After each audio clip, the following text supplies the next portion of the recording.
La Terre connaît une évolution démographique très soutenue et rapide. De 2,5 milliards d'humains en 1950, nous sommes passés à 7,6 milliards en 2018 pour atteindre les 9,7 milliards en 2050.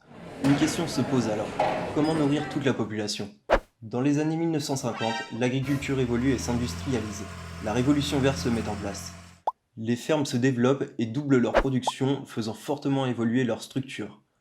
On compte 150 000 exploitations laitières en 1996 contre 67 000 aujourd'hui. En France, les exploitations individuelles passent de 96 à 77% entre 1979 et 2003, quand celles sous forme de société passent de 3 à 22%. En 10 ans, le nombre d'actifs familiaux agricoles diminue également de 24%, tandis que le salariat augmente de 12%. Le revenu des éleveurs est en chute libre. Leur niveau d'endettement a explosé de 175% depuis 1980. Aujourd'hui, un tiers d'entre eux ont un revenu inférieur à 350 euros par mois. Le modèle agricole a donc profondément changé et le métier d'éleveur a évolué. Dans ce contexte, comment retisser le lien entre l'éleveur, ses terres et son élevage pour une agriculture plus durable tout en lui garantissant un revenu approprié? C'est la question à laquelle tente de répondre le CEDAPA depuis 35 ans. Mais au fait, c'est quoi le CEDAPA? Le CEDAPA est une association d'éleveurs fondée en 1982 en Côte d'Armor par des paysans et pour des paysans. L'association a pour objectif principal d'accompagner les éleveurs vers un système herbagé en maximisant la part d'herbe et de pâturage, en évoluant vers une autonomie alimentaire et une autonomie de décision. Le CEDAPA accompagne les agriculteurs dans leur gestion de l'herbe individuellement ou en groupe. Et des groupes, il y en a dans tout le département. Celui-là, c'est le groupe GI2E de la baie de Saint-Brieuc. GI2E, groupement d'intérêt économique et environnemental.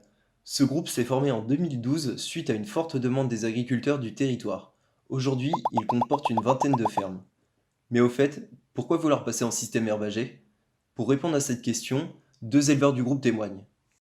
Alors, moi, je me suis installé sur une exploitation après un tiers, après avoir réalisé une reconversion où j'étais précédemment électronicien. Mon installation, j'avais le désir d'aller sur un système herbagé. Je me rappelais de mes grands-parents qui sortaient leurs vaches en empruntant les routes goudronnées pour aller de pré en pré.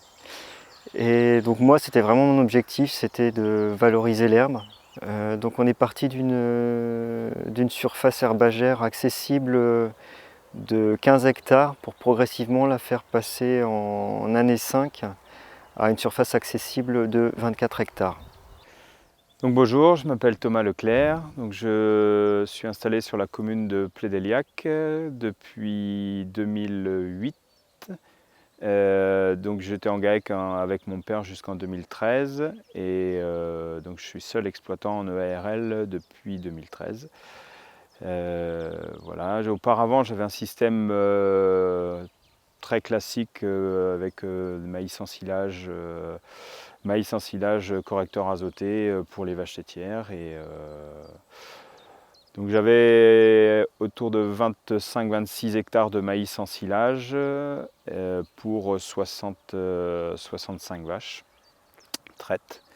Et donc à partir de 2015-2016, j'ai souhaité modifier le système parce que je m'y retrouvais plus d'un point de vue de mon métier, d'un point de vue économique. Il fallait toujours produire plus de lait, donc j'ai eu envie de changer des choses. Donc j'ai donné une orientation pour essayer de partir vers un système herbagé et couplé à un passage en agriculture biologique. Alors si on regarde d'un point de vue économique, la marge de progression liée au fait de passer en système herbagé, on va surtout le regarder dans un premier temps sur le coût alimentaire. Donc en année 1 où j'ai repris en fait un système en place, lors de la première clôture comptable, on atteignait un coût alimentaire de 86 euros les 1000 litres. Pour passer progressivement en année 3 à 70 euros les 1000 litres et jusqu'à atteindre en année 5 61 euros les 1000 litres. Alors la marge brute s'est nettement améliorée puisque la marge brute est passée de 93 000 euros en 2015-2016 à 134 000 euros en 2017-2018.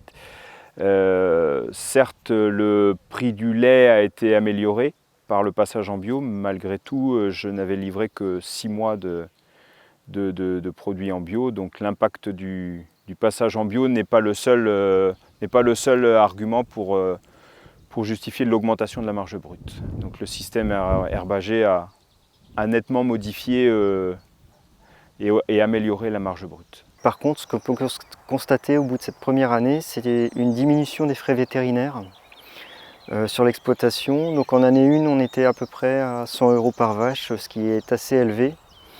Et progressivement, on est redescendu vers des niveaux plus acceptables. 70 €, 70 € en année 4 et maintenant à peu près 50 € par vache laitière. Donc on a un effet bénéfique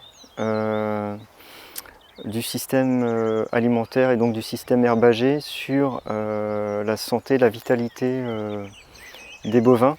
D'autre part, la reproduction s'est très nettement améliorée, puisqu'auparavant j'avais un taux de réussite en première IA relativement standard, entre 40 et 45% de réussite en première IA.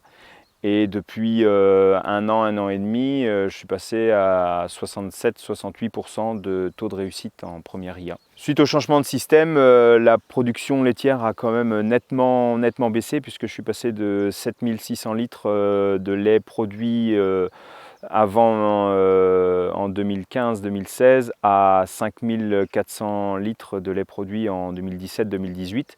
Ce changement de système s'est opéré de deux manières d'un point de vue alimentaire, puisque auparavant je distribuais du maïs quasiment à volonté avec autour de 900 kg de correcteurs azotés par vache et par an. Donc en 2017-2018, j'ai arrêté le correcteur azoté et j'ai distribué autour de 400 kg de concentré de production que je produis sur l'exploitation. Alors ce qu'on peut constater en termes d'évolution autrement, en termes de temps de travail.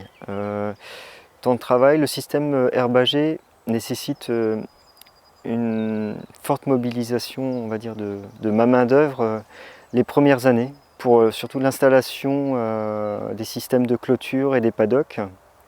Mais une fois ce travail réalisé sur les 2 premières années, il nous offre plus de liberté en fait, pendant la période printanière. Car on est en fait sur des systèmes qui sont très saisonniers. L'hiver marqué par, comme d'autres exploitations conventionnelles, par un fort travail autour des animaux dans les stabulations. Mais dès que le printemps arrive, où on peut faire sortir les animaux, on retrouve déjà plus de souplesse en termes de temps de travail journalier. Un temps du coup dont on dispose, qu'on redistribue vers la réfection des clôtures. Et une fois que ce tour est fait, ce premier tour, là, durant la période de fin février, début mars, eh bien, on se retrouve avec beaucoup plus de disponibilité jusque fin juillet, début août. Concrètement, si je n'avais pas, il y a 3 ans, engagé une modification de système, je pense que je ne serais plus éleveur aujourd'hui. J'avais plus du tout le goût à travailler, et encore moins à travailler plus, dans le système conventionnel dans lequel j'étais auparavant. Et grâce à ces modifications de système, que ce soit le passage en système herbager et le passage en agriculture biologique, j'ai retrouvé goût à mon métier, l'envie de me refixer d'autres challenges et vraiment de me fixer des objectifs à moyen terme pour ma vie professionnelle, mais surtout pour ma vie privée également.